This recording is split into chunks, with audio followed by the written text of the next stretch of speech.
So you are on the third edition of the BBLD and Friends podcast. I'd like to welcome Steve Owens to the chat today. He wore Ohio State stuff to really grind my gears. He knows how much I dislike Ohio State. Only one in Ohio. There was I did really like the tournament this year. Yeah. They got beat by a dentistry school.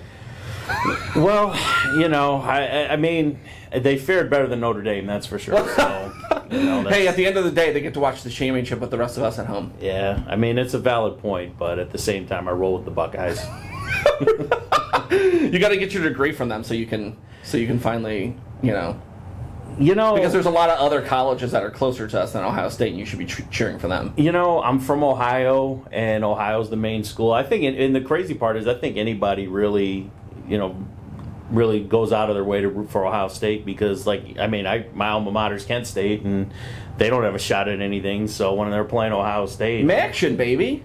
Yeah, but I mean, do they really have a shot, at anything? No, they don't. But it's still fun to root for your own school, and like the one you went to. I mean, I suppose, but I want the school that actually has a legitimate shot to win a championship to win. So, what's life like as a dog dad? How many pups you got now? Oh my goodness, 4, 3 bulldogs and an honorary bulldog. It's crazy because right now we're trying to integrate the bulldog that we just got. She's a puppy. Yeah, that's right. You guys got one, like two or 3 weeks ago? Yeah, she's a rescue from China. Really? From the meat markets. Yeah, they have those nasty meat markets, that they, butcher dogs. So we saved her from there. But what's happening is that, like with bulldogs, especially female bulldogs, you have to integrate them very, very slowly. So are there like cages involved? They're swapping them, cages involved. I have to sleep with 2 of them on the couch while my wife sleeps in a full California king-size bed with this 30-pound bulldog while I have 2 100-pound bulldogs on a couch with me. So that's how I've been sleeping the last 2.5 weeks. Yeah, and you're not you're a relatively small guy, so sleeping on the couch for you is probably great. Yeah, I'm only 320, so that's that's not too bad. So yeah, it's always fun, it's a good time. Speaking of marriage, how long have you been married now? I have been married since 2009, so 12 years. Wow.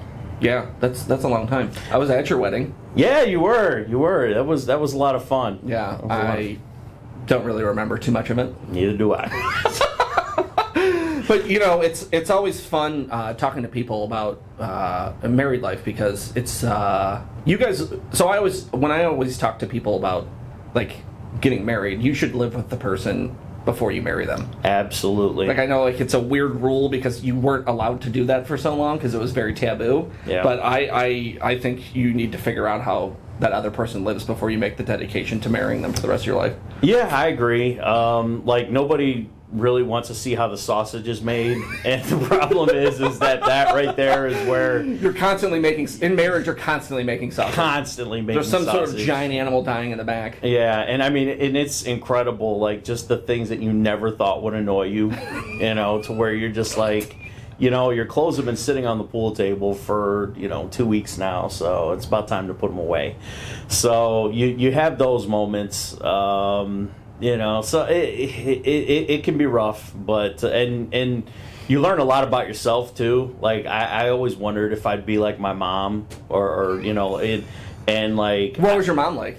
Well, my mom is a huge neat freak. Oh, okay. And, when I lived with my mom, she would clean up after me. She would, she'd cook dinner every day, and it was you were great. The baby boy. Yeah. So I always wondered, well, am I going to be this lazy slob that I was when I lived with my mom, or, am I going to be, So if I interviewed Shannon, what would she say? Would she say you're the lazy slob? No, God, no. She'd be like, he's crazy. Freak. Yeah, he's crazy about keeping the house clean. Yeah. So, I never thought I'd be like that until I got out on my own. So you do learn things about yourself, when you. Well, when you have kids, that all goes out the window. Absolutely. So when my sister and Tim come over, because they don't have any children and their house is immaculate, It looks like two serial killers live together. Yeah. So when they come over my house, there's stuff just everywhere. Yeah. And you have to live, like when you have children, you learn to live in chaos because that's the only way. You just have to let it wash over you. Yeah. I assume it's very much like that with 4 dogs. It absolutely is. Well, I mean, there's dog toys everywhere. Yeah. There's fur everywhere. Yeah. Like they grab whatever blankets they want. There's like 50 blankets in our living room. They grab whatever blankets, and and the thing about, especially like, because we have Old English Bulldogs, especially Old English Bulldogs, is they can't just grab one toy and play with it. They grab multiple, and they just leave them all over the place, and before you know it, your house looks like a daycare center. And people are just like, well, where are the kids? And you're just like, they're the ones with the underbite, so. So do you guys have the chores specific to each person, or does everyone kind of share? No, it's very, very specific. Yeah. It's Shannon handles the rooms that she's in, and because you're not allowed in the bedroom anymore. no, I'm not allowed in the bedroom. The bedroom is off limits to me until we get this training done. And the crazy part is even after the crate training and the integration. How long did they tell you that it's supposed to take? I mean, they tell you 2 weeks, but with bulldogs it'll be longer because they're very stubborn. And then we have 2 female bulldogs, which is even more stubborn. Which is even more. So, the boy, he's just he's just 100 pounds of I don't care. Yeah. He's there. But the girls are the ones that it's. My guess is it's going to take a month. So I have the other ones, but yeah. As far as chores, it is very specific. I handle a lot of the like the dishes and I do a lot of kitchen stuff too. But my wife kind of changed a little bit recently. She started buying those crazy HelloFresh meals. Oh yeah, those are good because you can always get like discounts and stuff on them. So yeah. She's been cooking those a lot lately, and it's been very nice coming home to made dinner. Yeah, used to it. Yeah, definitely. Because we have so many children, it's like you're just going to eat whatever cold food the kids don't eat. Yeah, and that's just how you survive.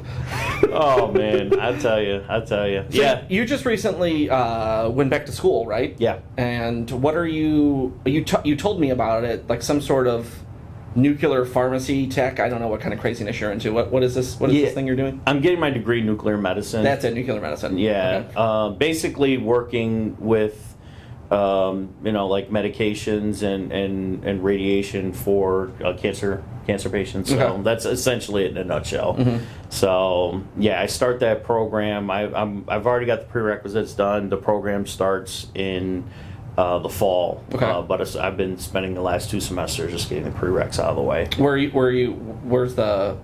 What college are you going to? Kent State. Kent State. Yeah, you're going back, huh? Yes. Yeah. Going back to the alma mater. Yeah. They were nice enough to tell me I didn't get in too much trouble last time I was there, so they had me back. Most of your classes are online, right?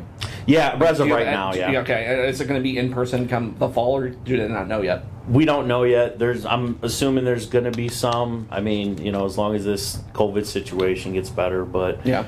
Is it weird knowing that you're one of the older people in class? If you are newly minted as 40 this year. Yeah, just turned 40. It's weird because I've seen both ends of the perspective. I graduated from high school when I was 16, so I went away to school and I needed a waiver for everything. Especially because I was in ROTC, so I needed a waiver for everything. And I mean, and there were challenges that I ran into that I never even considered. Like for instance, dating. When you're 16 years old and you're on a college campus, you can't date it. Yeah, you can't date anybody.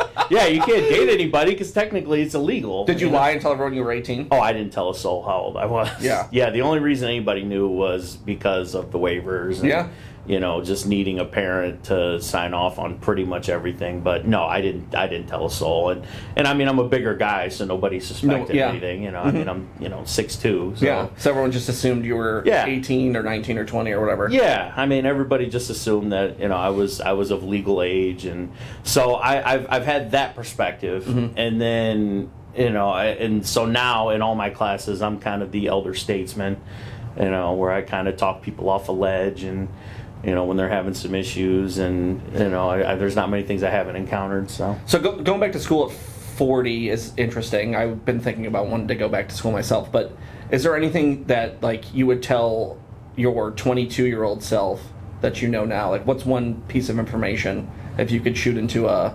into a time machine? I think the biggest thing that I would tell myself is the two things. Number one, it's a marathon. It's not a sprint. So don't. I think a lot of people do too many short-term goals. Yeah. And I think that affects people too much, and they don't think about it when they're setting all that stuff. You're right. It does. Yeah. I mean, there's nothing wrong with being goal-oriented. That's okay. But. You have to be able to see big picture too. Mm-hmm. You can't just measure short-term success. So I would tell my 22-year-old self, that it's a sprint. That it's a marathon. It's not a sprint. Because when I went away to school, I didn't finish, and part of the reason why is because short-term, I got a little homesick, and I didn't see the big picture. And so, I love to wear that label, college dropout, because of the fact that I have 5 degrees now, but I still think of myself as the college dropout, because it keeps you hungry, it keeps you wanting to achieve more.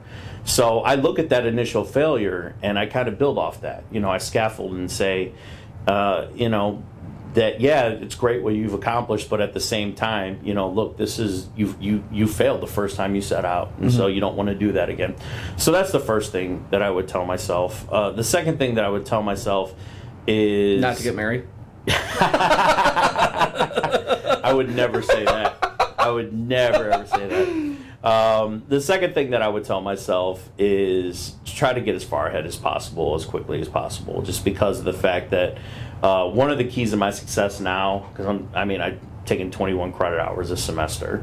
One of the things that I would tell myself is just to go through the syllabus, do whatever you can now. Don't get behind, because the second you get behind, you're in constant catch-up mode, and that's the last thing you want to do, because that's when you make mistakes and you put so much pressure on yourself. And so I think ultimately those would be the two keys of success to anybody that's looking to either go to college for the first time or go back to school, or that's just my thoughts on it. Yeah, you've so we did Browns season tickets together for a while. We did. How long have you been a season ticket holder for now? 18 years. Okay, so we've had funny conversations. There are 2 videos that I die about every time I see them, and one of them is the Monday Night Football video where the Ravens block the field goal and they return it for a touchdown. Yeah. And I think what were you screaming? Oh God! No, I was. What was the? Every time I hear it, I cry. On repeat, probably for a good 30 seconds, all I kept screaming was "No, God, no!" louder and louder as the guy got closer and closer to the end zone. I've never seen anything like it. I've never seen a game at any level, high school, college, NFL, where a team is going to kick the game-winning field goal, gets it blocked, and the block is returned for a game-winning tie. I've never seen anything like it. And it was on Monday Night Football, right? It was on Monday Night Football for the whole world to see. And so, luckily, my cousin, Ron, who has season tickets, he's had season tickets with me like the last 10 years, was recording as that happened, because he was ready to upload it onto Facebook. Yeah, because we were going to win Monday Night Football. Oh, yeah, we were going to win Monday night with the Ravens. Oh, it's going to be great. And then, he records that magic right there. Are you excited to go back to the stadium this fall? Absolutely. I took last year off. Obviously. Not everybody did, but I took it off. Yeah. I felt like it, in the best interest of public safety, that I would do my part. And honestly, though, it was a good move, because for a couple reasons. The first one is it's hard to go back to the stadium though, watching the game from home. Well, it's so nice to just sit in your underwear and a chair and just watch football. It is, but I'm anxious to get back. But at the same time, I'm glad that I was able to get a season kind of reprieve, because it was the first time I actually got to watch like a full season with Shannon. Mm-hmm. And we had a great time. I mean, I had this massive deck in my backyard, and we just kind of, for the warm games, we would watch the games outside, and, we actually got a chance to watch them with each other. And the other crazy thing, though, and this is something that a lot of people don't think about, is that when you have season tickets and you don't watch the game from the stadium, the stadium, it looks like a road game. It looks, because I've never seen the stadium from that angle before. like from the hard cam angle. Yeah, I've always because you're always in the dog pound. I'm always in the dog pound, so I'm watching the Browns either come toward me or away from me. Yeah. And I'm watching it from a hard cam angle, and I'm just like, wow, this looks like it looks like a road game to me. Yeah, they don't really. I mean, when they cut in and out, they show the stadium, but for the most part, the game action is just right on the field, so you don't really ever see the stadium at all unless they do fan reactions. Yeah, which is something you don't really think about. Yeah. But when you go, I've only missed 2 games in the last. I was gonna say you go all years. the time. Yeah, I missed. You even went to a couple away games too. I go to one road. go to one road game a year. Yeah. The last one I went to was, let me see, which one was? I went to Cincy. No, I don't think the Cincy one was the last one. Pittsburgh was the last road game I went to. Oh, that's right. Yeah, I remember that game. Yeah. The second video that I love is you spent hard-earned dollars to go to the Pro Bowl was it in Orlando or Tampa? It was in Orlando. It was in Orlando. Yeah. You spent hard-earned dollars to go to the Pro Bowl in Orlando. I don't know how you got tickets underneath. How did you get in underneath the... So you were you watched all the players come out. Like, how did you get tickets to go underneath? I had field passes. Oh, you got field passes. Yeah, I got field passes. Yeah. So you are recording Joe Thomas coming out, probably for the last time he played in the Pro Bowl. It was his very last Pro Bowl. Yeah, and I'm sure you were in full Browns regalia. I was, yeah. Yeah, because you're from Cleveland. You're in Orlando in February. It must have been beautiful. A lot better than here. Well, but here's the thing, though, and this is something that, unless you've been to Florida, you don't really know, is that their idea of 50 degrees and our idea of 50 degrees are vastly different. Yeah. Yes. I stayed with friends of mine, and I'm on camera with them, like, taking pictures. They are in hoodies, like snow pants, and I'm in a pair of khaki shorts and a t-shirt, like and they're from Ohio, like that's why. Once you get used to that weather, though, it's over. Oh my god, yeah. So it's like 50-some degrees. It was a beautiful day. Yeah. And you're down in the tunnel, and Joe Thomas comes walking towards you, and you're screaming, Joe, Joe, Joe. And he doesn't even acknowledge your presence in the world. No. And every time I watch that video, it splits me in half. I laugh so hard. It was... I just find it funny, like, how many Browns fans are traveling to the Pro Bowl? One. There can't be that many. Honestly, I didn't see any. And that's what people kept telling me, though. The people kept telling me 2 things. They kept saying, you're the first Browns fan that we've seen in the Pro Bowl.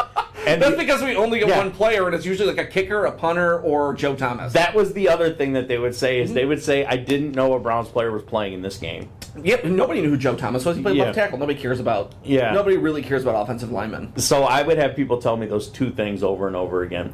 So, so I see Joe Thomas coming out, right? And of course, I'm thinking in my head, I've got Browns gear on. He'll at least wave to you. He'll at least wave. He'll do something. He'll acknowledge my presence somehow, right? Mm-hmm. And I'm like probably, I don't know, like maybe 10 feet away from him or something. And I'm just like, Joe, like just fangirl. Yeah, like I'm the kid from the Mean Joe Green Coke commercial. You know which one I'm talking about? Yeah, waiting for him to throw the towel. Yeah, I'm waiting for him to strip off his jersey and throw it at me, or give me his signed helmet. Something, I don't know why he would do that for me, but or here are my gloves. Yeah, here are my other gloves on the sideline. Yeah, I don't know what I was waiting for, but I was waiting for something to happen. And when nothing happened, it was like getting stood up at prom. It was just, oh my goodness. And I love adding him, on Twitter whenever that video surfaces on Twitter. I like to add him all the time. He never pays attention to it, but I hope he watches it one day. I'm sure to know how much I love it. I'm sure he's watched it, and I'm sure that he knows exactly how I felt at that moment. I literally, if I could have just gotten in my car and drove home. That whole 17-hour drive. I flew, but I would have rented a car and just drove. I would have needed a minute. Yeah, in silence. I would have needed a minute. That video's fantastic. I can't describe it to people unless they watch it, because you're so amped to see Joe Thomas, and there's like 10 people in that tunnel. Yeah, none of which are Browns fans. None of which are. You would think he would have at least waved to you. Well, when you have players like, and you can't be like amped and in the zone for the Pro Bowl. Yeah.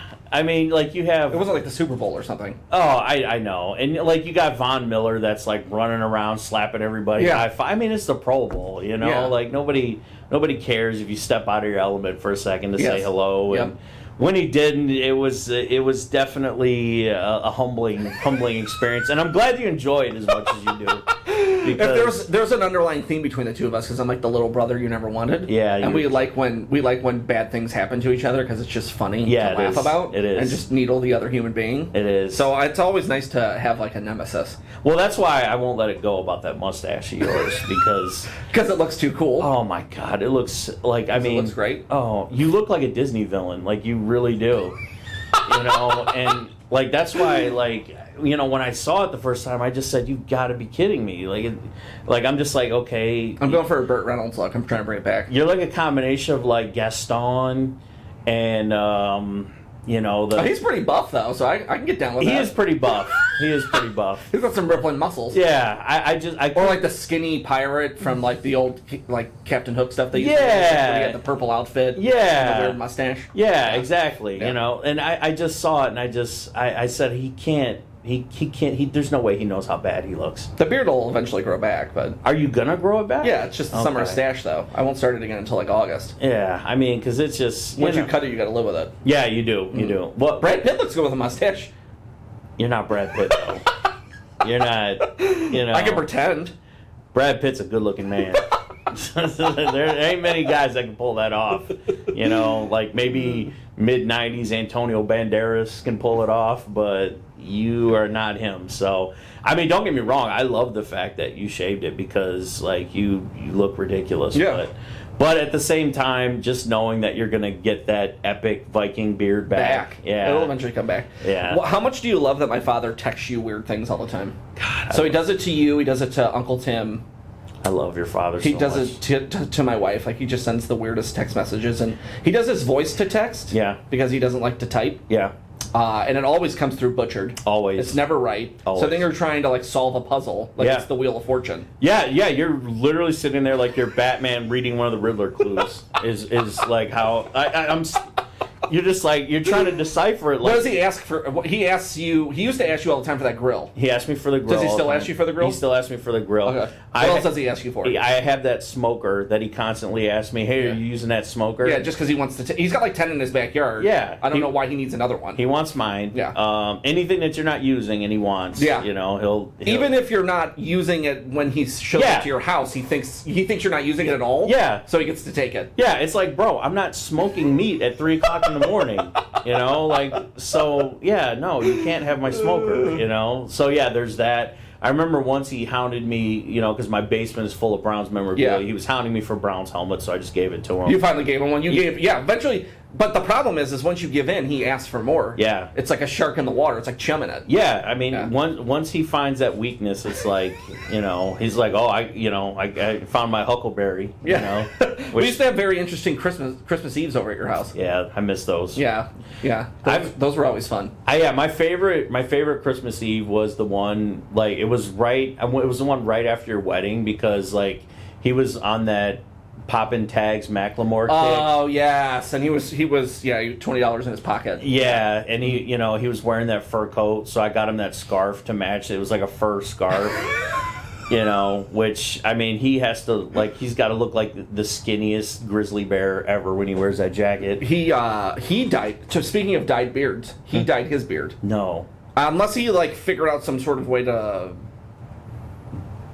take a selfie of himself and put a filter on it, but I can't imagine him being able to do that. He didn't do that. So he sent me a picture of his beard, and it is bright red. He looks like Kris Kringle from before he's Santa. When he's starting to grow his red beard. I didn't know his hair was red. Yeah, you didn't know that? He's always been bald. Yeah, he's a ginger. You didn't know that? No, I didn't. Oh yeah. What happened to you? He doesn't tan. Well, so little Jack, has got tints of red. Yeah. So we're wondering if maybe he'll be the redheaded one. Yeah, because you and your sister. We used to tease, Amber and I would tease each other because we'd always say one of our kids is going to be red haired. Which one's is going to be the ginger? Yeah, I can imagine that wouldn't be fun for Amber. It's going to be Amber. If they ever do have a kid, it's going to be her child's going to be the ginger. It probably would. So I like to wrap up with a couple extra questions. Okay. So, if you were going to have your final meal tonight, what would it be? I want an appetizer, a dinner, and a dessert. Oh, man. I want a 3-course meal. Final meal. I would have to say, honestly, the best steak I've ever had in my life was at it's actually kind of close to your old stomping grounds. There's a place called Strip. Oh, that steakhouse is fantastic. Oh my goodness, to die for. Yeah. So I would get the New York strip with the side of mashed potatoes and their side of macaroni and cheese. All right. And I would take me to heaven. That's all I'm saying. What about a dessert? What's your favorite? Everyone's got a sweet tooth. I don't really have a big one. Surprisingly, I don't really have a big one. But I would have to say if I were a sucker for anything, it would be ice cream. It would be Mitchell's cookies and cream ice cream. Yeah, that's a good one. Yeah, that's a good one. Yeah. If you were stranded on an island for a year, and you could have a book, a movie, and a TV show, and it's the only three things you can watch or read for the whole year, what would they be? Okay. Let's see. The book would have to be. I'll do it like this. You said a book, a TV show, and a movie. Okay.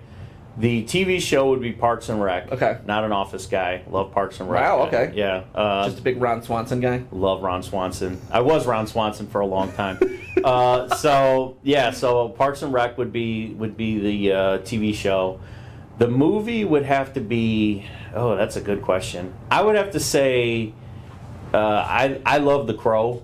Okay. Yeah, The Crow is a really good movie. What about the sequels? The sequels were god-awful. I don't remember the second one. I remember the second one because it was real bad. I don't know what happened. I haven't seen the first one in a long time. Oh man, I don't know what happened, but man, I watched the second one and couldn't get through it, and then the third, there's like literally 5 of them. Yeah, they just kept spinning them off. They kept churning them out, and so I would have to say The Crow, and then book, I would have to say Prince's autobiography. It's called The Beautiful Ones. Okay, I don't think I've ever read that. It's really good I'll have to grab that. Yeah, not only is it autobiographical. There's actually 2. And you know what? Let me change that because since I'm with you, there's one that I'll kind of do in your honor because they're interchangeable. It's Walter Payton's autobiography. It's called Never Die Easy. Yeah, that's a good one too. I do like that book. The reason why it's so great is because the book, he actually died midway through it. Yeah. And so a lot of the chapters that were unfinished are finished by various people in his life. Yep. Whether it's his wife, his old coaches, old teammates. Mm-hmm. So, honestly, Never Die Easy would probably be either that or Prince, The Beautiful Ones. Yeah. I'll take either of those. I'll have to get that Prince book. It's incredible. I like autobiographies, so I'll have to read it. There's a thick section in it that's nothing but pictures too. Oh, really? Oh, that's cool. Yeah, I always like when they show their years of success and how they started and all that. Oh yeah, stuff. Oh yeah. I figured you'd say the Bruce Springsteen book. No, not really. No, I don't. He has enough money, so I don't want to put any more in his pocket. And then if you could start a new job right now, what would be the thing you'd want to do most in life? If I could start, it doesn't matter about money. It doesn't matter about anything. Like if you just wanted to have a job tomorrow, what would it be? It's funny because, like I always said that there were 2 things that I love. I love coaching swimming. I did it for a long time, mm-hmm. so I would be a swim coach mm-hmm. for I don't want to say successful program because I'd want to build a program up to compete because that's what I did when I was a swim coach. Is I took a team that hadn't won anything in 15 years and we took down the giant. Yeah. So it would be that, or I would actually love to be an equipment manager for the Browns. I think that'd be fun. Yeah, because I would want the Browns are going to win the Super Bowl in the next 5 years. Mm-hmm. And I would want to contribute in my own way. It's weird that you think that because you did not like Baker Mayfield, and I have the texts to prove it. I've got years of our text messages. I welcome you to try and find those text messages. Oh, I'll scroll back through. But if you do find them, I would also like that you not share them. So if we can just do that. You were not a big fan of that. No, I wasn't. Not at the beginning. I wasn't. And I mean, there were some parallels. It's the thing about Baker Mayfield is when you're a Browns fan, you're always waiting for the floor to just give out on you. Yeah. You're always waiting. We've for seen the craziest things. Yeah, you're always waiting for hence the Monday night game. Yeah. You're always waiting for the other shoe to drop. It's crazy to think that he has started every single game the last 2 seasons. Yeah. Like I can't even remember the stat of the last time a quarterback's done that for the Cleveland Browns. Well, the reason I wasn't happy with drafting him is because when you're You don't like short guys. Just admit it. I don't. Derek Anderson is still your Yeah. favorite quarterback of all time. Yeah, I feel like a 5'8" man is a woman. I'm just kidding. But yeah, so That's why I wear cowboy boots around you a lot. Yeah. Get those extra 2 inches. I appreciate that. Thank you. Well, and like when you're a Browns fan, you're cynical of drafts, and you always want the sure thing because you've been burned so many times. And when Saquon Barkley is coming out of the draft, and you just watch him just annihilate everybody except Ohio State. So you watch that, and you're just like, okay, this guy is the surest bet coming out of this draft. Regardless of who your quarterback is, this guy is going to be incredible. So when you draft somebody that in a lot of mock drafts and in a lot of general managers, he's not even on their draft board. It's just like, okay, well, he's not a consensus number one. And so if it's somebody that's not a consensus number one, you're saying, okay, well, do I really want to take chances now? And they took a chance, and honestly, so far, I can't complain. It's added stability, and is he the best quarterback in the NFL? No. But I think consistency is something that we haven't had at the quarterback position in 25 years or longer, probably. Consistency is so important. Yeah. Especially in football. We're going to get in week in and week out from a guy. Absolutely. You just hope he doesn't turn the ball over very much, and then he has those games like he did against the Titans where, we pretty much won because he was just slinging it all over the field. Absolutely. You need a guy that's going to be able to take over when he has to. Yes. But, it burns me when people say, oh, well, he's a system quarterback. Because every quarterback is a system. Yeah. Every single quarterback that's ever snapped the ball is a system quarterback. Yeah. Because if Tom Brady can't run Lamar Jackson's offense, No. Lamar Jackson can't run Tom Brady's offense. No. Yeah. And that's why, there was a lot of speculation. Okay, well, Deshaun Watson is available. Would you give up, Baker Mayfield? Well, that's a whole other story now. Yeah, well... Here's why I say no. The reason I say no is because you have this quarterback that's already proven to be successful in a system. We don't know if Deshaun Watson would be successful in the system. Would he be? Probably. Probably. Yeah, but you're not sure of it. Yeah, but you're not sure of it. And then on top of that, you're giving up 2 first-round picks. Yeah, it was way too much. You can't be giving up all that for him. No. Especially, use those first-round picks to build around your guy. Yeah. And I'm always a firm believer in creating culture. I've always believed in creating culture over, draft picks. Like people say, oh, well, the Browns are so bad, they should just lose the rest of their games to get a higher draft pick. No. Because they should have in some of those seasons because we knew we didn't have the right head coach, we knew we didn't have the right GM, and we knew it was all going to get blown up at the end anyway. Yeah. I think we finally found the 2 right guys to run the whole thing. Absolutely. But yeah, I'm always a fan. But it took us, how many years did it take? It's 2 different owners. I tell people this all the time. 20 years. Statistically, I sat through, in the bleachers, the 2 worst seasons of professional football. It's the worst stretch of football ever. Even going back to the 20s when Red Grange was playing. It's literally the worst stretch of football for a winning percentage in the history of organized football. And I watched it for 20 years. And I'm literally a blocked field goal away from seeing 2 0-16 seasons back to back. Yeah, they beat the Chargers in that one. Yes. Yeah. I'm 1 blocked field goal away from seeing that. So that's why when people, when they tell me their sob stories about their team being 6-10, I don't want to hear it. I'm not even. It's not even on my radar. Yeah, it's not. You know what, bro? Let's not talk to me about that, okay? Till you've sat through what I've sat through. So, what are you most excited for this year? I'm excited to get back into the stadium. I'm excited that, and I'm not one of those guys that dances on graves about the Steelers, but I think the Steelers are going to be awful this year. Yeah, he doesn't have his arm is gone. No, and here's the thing, when you're talking about Ben Roethlisberger, he puts about as much work into his off-season program as I do. Yeah. Every year he checks. He just checks some bush lights in the backyard and checks football around. Pretty much, yeah. Honestly, and the thing that I'm learning is when you get to be 40 years old, when you get to my age, things don't work the way that they used to. No, you don't recover as fast. No. Like, when I You could sleep wrong on your pillow for a night and ruin your neck for a week. 10 years ago, you and I were playing softball. I was 300 pounds. I could dive around for the ball. Yep. I could actually do a split. Listen, man, I'm 40 now. If I fall, check on me. Something's torn. Yeah, something is torn. Something's hurt. Something's popped out of place. I don't know what. I won't know what until I get up. So, and me and Ben Roethlisberger are roughly the same age. Yeah. And he was coming off a major injury last year, but that's a lot of the reason why they started off hot and then were awful because injuries and off-season conditioning, they don't rear their heads until week 8, 9, 10. Yeah, and that's when the wheels started to fall off. Yeah, everybody's hurt. Yep. You're hurt. You've been chucking the ball 50 times a game. Yeah, you have no running game. Yeah, you've got a dead arm. Mm-hmm. And it's this surgically repaired arm. So I saw that coming. Kind of. I mean, did I think the Browns were going to beat them in the playoffs? No. I mean, literally, your coach gets COVID. Your all-pro guard gets COVID. That first snap of the game was wild. Oh my God! Over his head into the end zone. He didn't even dive on it.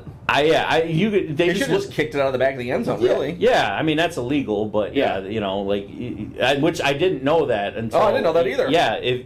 If a ball is if it's a fumble and you're fumbling the ball and you kick it out of the back of the end zone, that's actually illegal. Yeah. Yeah, I don't know what the penalty is for it either. But I do know that it's illegal, and I learned that from a Monday night game. Probably what the Browns were playing? No, it wasn't the Browns. It was somebody else. But somebody hit it out of the back of the end zone, and they didn't call it, and they should have. So I did learn that from, that's one of those little, minuscule, things. But yeah, I mean, I'm excited for the Browns. I do believe they're going to win the division this year. Yeah. And I do believe there's going to be a home playoff game this year. Well, I think everybody would be very upset if they didn't win the division. I think that's what everyone's goal is, to see them do this year, especially the way they played last year. Yeah, you still got the Ravens. Yeah. The Ravens. Our schedule's going to be harder this year, too, because we played a lot better this upcoming, the past season. It is, but I still think that, the Steelers are going to have a ridiculously difficult, because they won the division. Mm-hmm. So this would probably be the worst year to win the division for them.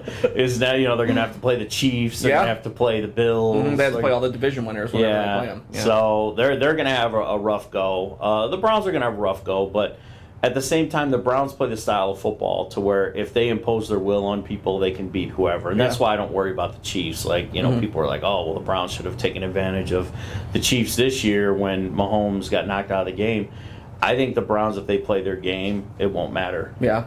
Because hindsight being 2020, obviously they should have went forward on that fourth down and not punted it, but yeah, they had enough timeouts. They thought they were going to get the ball back. Yeah. That's what it is at that point. Yeah, and I mean, when your quarterback is... Who was their quarterback? Chad Henne, baby. Yeah. When your quarterback is Chad Henne, do you really think you're not going to get the ball back? I mean, everybody thought that. Everybody thought that, and so I get it. Hindsight's 2020, but at the same time, I was very pleased with... If you would have told me at the beginning of the season, 11-5... win a playoff game on the road for the first time since 1969, I believe. Mm-hmm. So if you told me all that was going to happen, I would have taken it and run. Yeah. So it's not, sometimes you want to get greedy, but I'm not going to get greedy. It was so positive. I've seen so much bad football that when I actually see good stuff, I'll take it. Well, I'd like to thank you for coming on today. It was a lot of fun. Yes, it was. We could probably talk for 10 hours. Yeah. There's a lot of stories. I'll probably have to have you back on later in the year, and we'll too many stories. We'll run through other stuff. Yeah, the time I called on St. Patrick's Day. Oh my God. Yeah, that story's definitely going to have to be touched season. On. Softball season. Yeah, there's just too many. Yeah. So well, I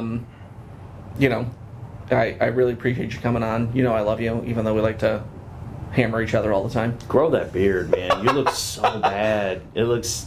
We got to watch WrestleMania together this year. Yeah. Daniel Bryan. Yeah, he'll be in the main event. No. Is he really? Probably. He's probably going to wrestle Edge and Roman Reigns. Oh, God, I hope not. We like wrestling. We're 5-year-old. Well, thanks again. Thank you. Visit me at bigbadlistingdaddy.com. You'll find me on Facebook, Instagram. You know it. Steve Owens, thank you very much, brother. Love you. You got it. Love you, too.